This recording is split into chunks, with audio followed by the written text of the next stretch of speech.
Hi, welcome back to Ridgehaven Homestead, and today we are in the kitchen. We are going to look at how Adam built and is finishing these walnut countertops. We're going to look step by step to see the process that he went through to get them from nothing to where they are now. And currently we have this small area to finish. It's waiting for new supplies. And the other ones behind me that are around the sink in the corners are drying with the epoxy that he poured over that yesterday. So it's been not quite 24 hours from the flood coat that he put on, and it's looking really good, nice and glassy. So we're going to show you how he did this. This is our first experience with using epoxy on countertops, and I think it's turning out really nicely. Here we can get a little bit of a closer look and see how glassy it is, and the dark brown of the walnut countertops is looking really good. Now this area we are going to have our double drain board sink, which is an antique that we have waiting for this to dry and cure. So it has the two bowls and then the two drain boards on either side, so it'll cover up to about here on either side of the sink. So we don't have a terribly huge kitchen, but it's big compared to what we've been living in our camper, and we're really thankful and looking forward to that. So here we can see this cabinet, or this countertop over here, has been sealed, and then these have been epoxy coated. You can see the difference of the sheen. Oh, look at what we have. A friendly baby. Hey, come back here. That cat doesn't usually stay in here, little buddy. Simultaneously, we always have several projects going on at once. We have Andrew, who is running the gas line to this vintage stove. This is a 1949 or 1950 Wedgewood stove, and so we are learning a lot. Unfortunately, we haven't learned everything about what makes this stove tick just yet, but it's a work in progress. Thankfully, I have a wonderful group, a forum that I'm on that works with vintage stoves, and so I've been getting a lot of information from them. And what we've decided to do so far is just get it operational. We have these, I don't know if you can see inside, probably not. We have these two safety valves on either side that are supposed to cut the gas off to the pilot should it go off spontaneously. And for now, we don't know if they work yet, because once we hook up the gas, we'll be able to test them. But there's a good chance that they don't work, and so we want a stove that is safe. What we've decided to do is just go ahead and hook it up, get it operating. It's a 6-burner stove and a double oven. So we want to see that it's functioning, and then once we determine that, we're going to put in a gas leak detector to alert us if any leaks occur. And I think while we use it, we're just going to have a shut-off valve, and so when it's not in use, we'll shut it off. So there shouldn't be any danger at all in leaking. This was a natural gas stove back in the day, and since we do not have natural gas here, we have propane. We tighten down the orifices. This is an adjustable orifice stove, and so actually I have a couple more orifices in the ovens to adjust. Then we purchased a regulator, a propane regulator, and of course we have a regulator on our propane tank coming into the house. So Andrew's hooking up the lines, and then we'll be testing that today. We have this hole here, this absent hole, where the timer is supposed to go. The timer didn't work, so I have a magnetic timer that I'm going to be putting in place there, so that will be operational. It's not going to be the original parts, but it still looks good, and we are going to go from there. So without further explanation on this end, let's look at how Adam, the steps that he took to make these countertops, and just to show you the process. The first step to building the countertops was the plywood. Adam measured, cut, and shaped the plywood, which was 3/4 inch, into the sizes needed for each side of the sink, and that was what he worked on the first day or so.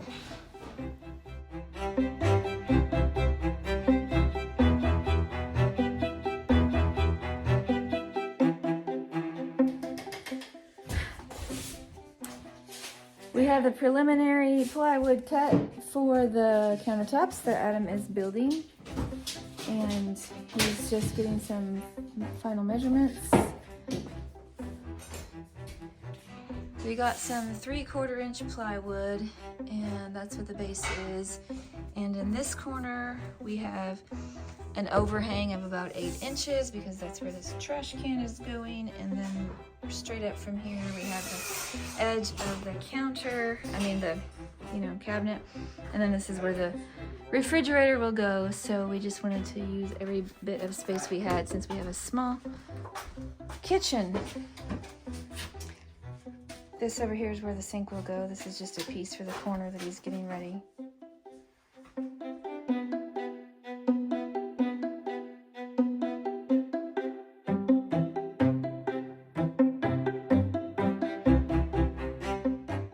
We decided to mount the sink on top of the countertop. So this plywood we will have, and then we will have 3/4 inches of walnut, and then we are going to do epoxy after that. We've not done epoxy before. It's going to be our first time, but basically everything that we've done in this cabin has been our first time. So what's new? My stove is taken apart while we figure out what to do with the safety valves and stuff like that, and then just have to be moved out of the way.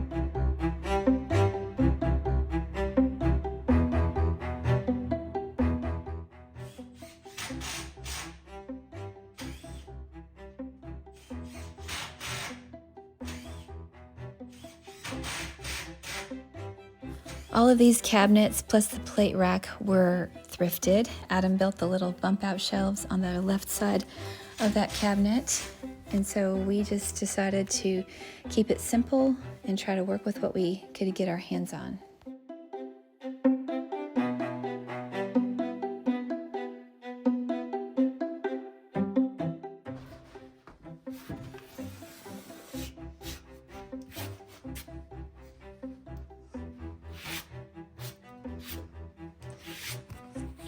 Adam used liquid nails, and he glued the boards to the plywood, and now he's securing them with screws, and he's putting them in this pattern like this, which looks really nice. We'll check back in a few minutes to see what else he's done.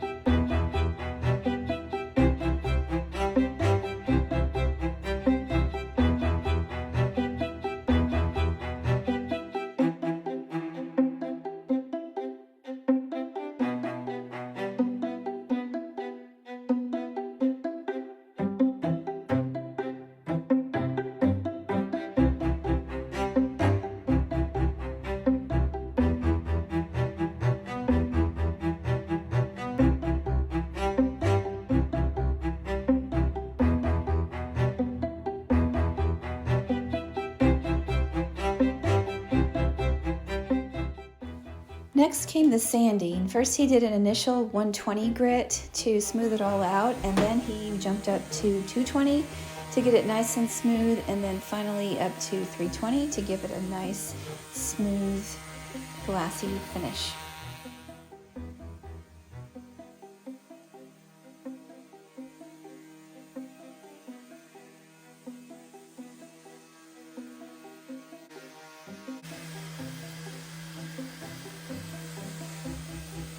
It actually took a lot of sanding and polishing to get it super smooth, but he took his time and did a really good job.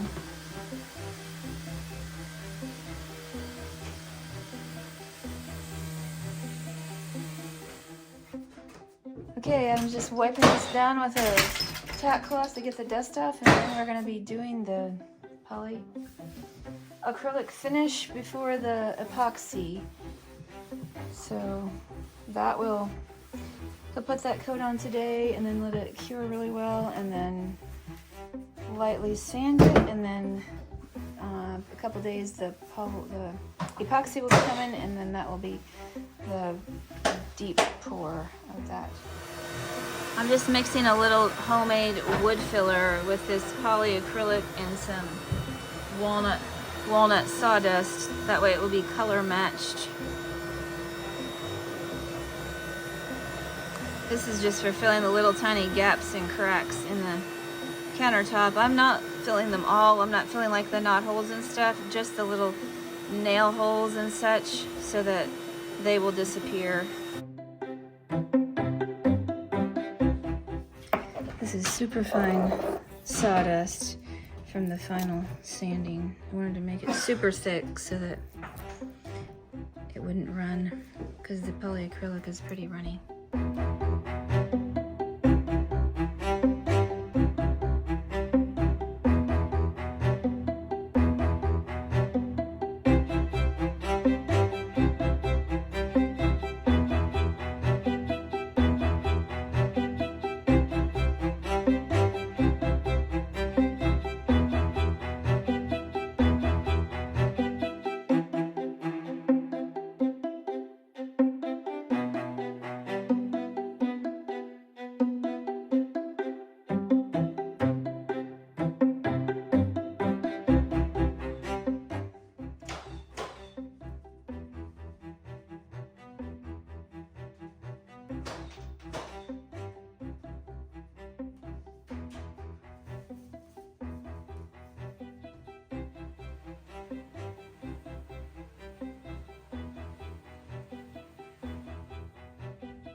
While we were waiting for the epoxy to come in the mail, I went ahead and sealed all the walls in the kitchen with 2 coats of the polyacrylic. We were really pleased with how it brought out the rich tones of the cherry wood. Finally, the day arrived. The epoxy came, Adam read all the instructions, and he went to work. Here he is mixing it and spreading it. I want to see how it's going on.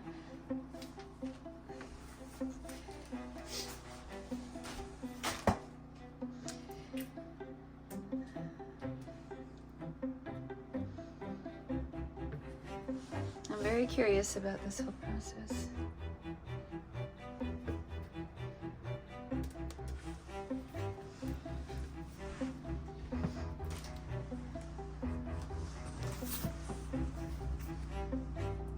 So this is the flood coat, and it goes on pretty thick, and then you ease it around over the edges and let it do its thing.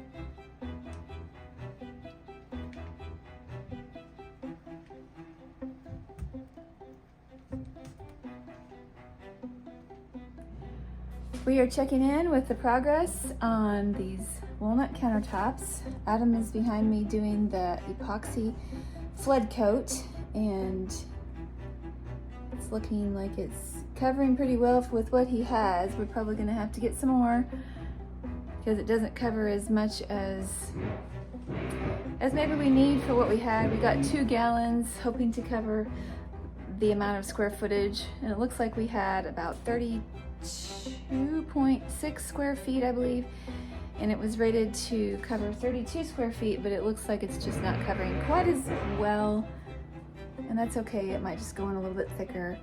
So we'll be checking in to see how it's going. He's spreading it out right now.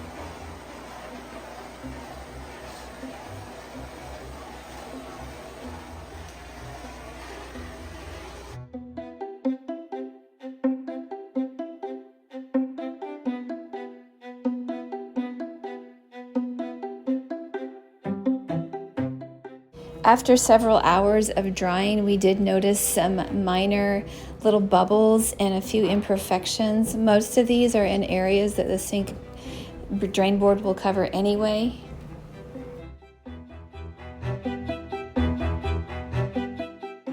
But overall, it's looking really wonderful, super glassy and slick, which is what we were after.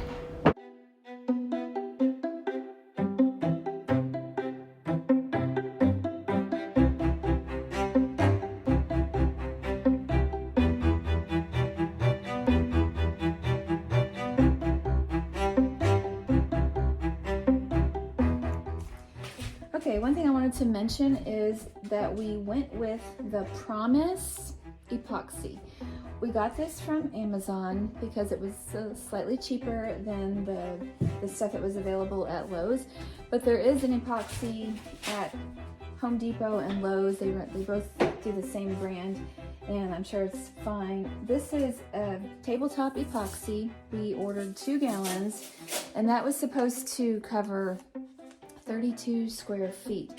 We have like 32.6 or 32.4 square feet, somewhere in there, so we should have been pretty close.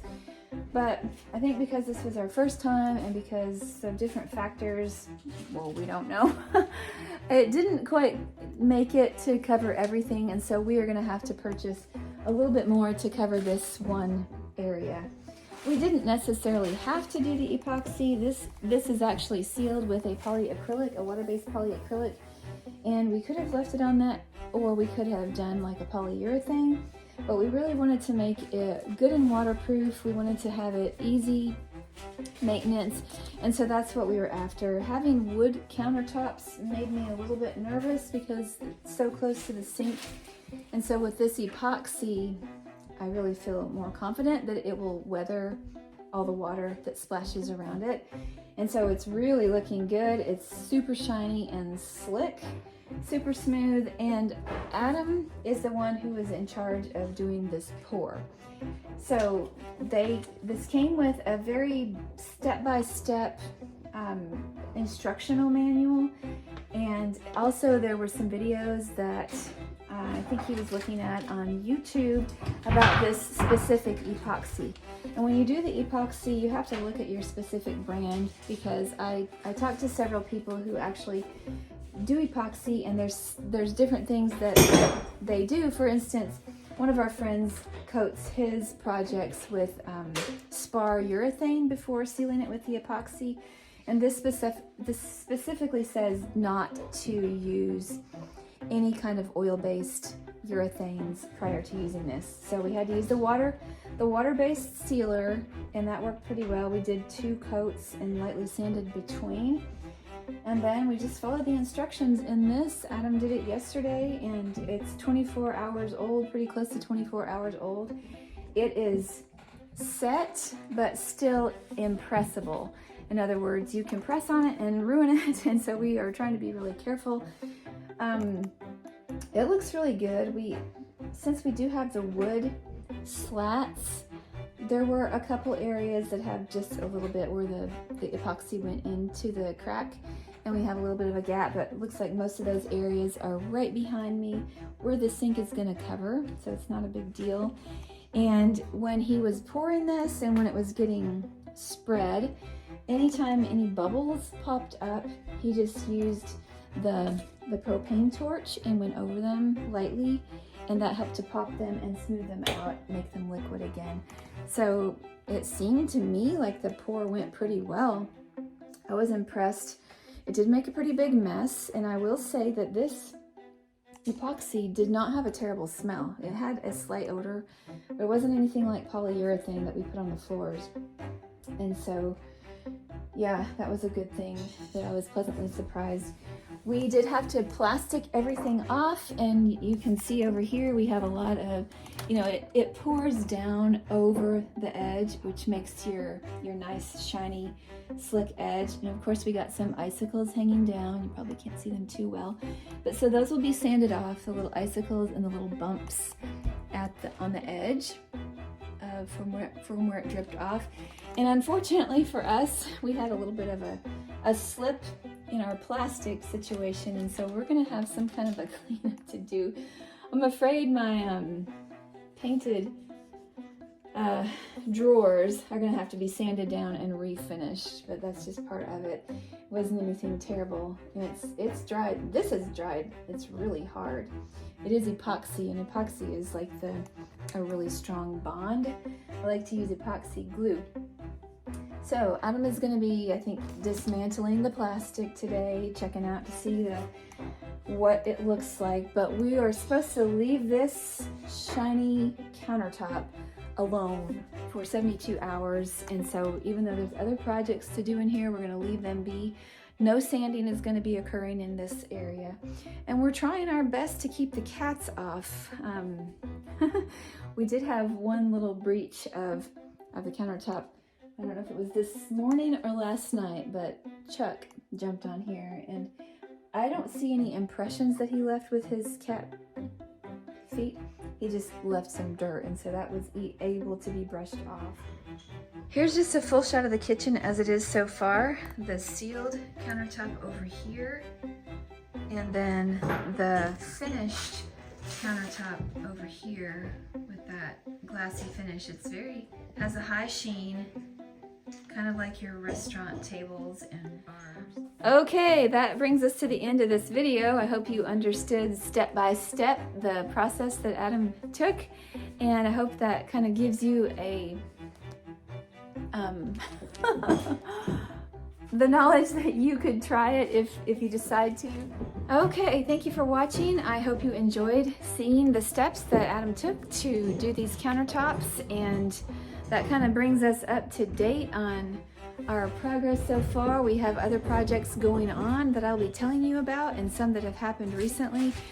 So I appreciate you watching. We would love it if you would subscribe and follow along with our off-grid homesteading DIY journey. And we are hopefully wrapping up, getting to the end of our cabin build, but we still have plenty of projects that we're working on to get that finished up. So stick around and we'll be sharing more about the progress as we do it. Have a wonderful day, and thanks for coming.